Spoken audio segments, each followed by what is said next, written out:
রে কাতার প্রবাসী ভাইরা, আমারও 3:30 ওইটা ফজরের নামাজ পড়তে আমার মন চাই না রে ভাই। কিন্তু দেখলাম মুসলিম শরীফের ফাজাইলে আমলের হাদিস যখন পড়ে ইমাম সাহেব, ওই পড়ার মাধ্যমে বোঝা যায় ফজরের নামাজের কত শান্তি আর ভালোবাসা।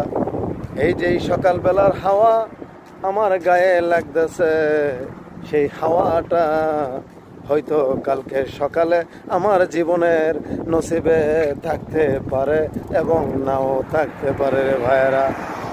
রে ভাই, নিজের অন্তর আর নিজের আমলটা যদি চলন্ত পথে কোনো কামাই লুজি না করি, কিন্তু এই কাতারে 40 বছর 50 বছর বিদেশ করে যাব, কিন্তু নিজের কবরে কি আমল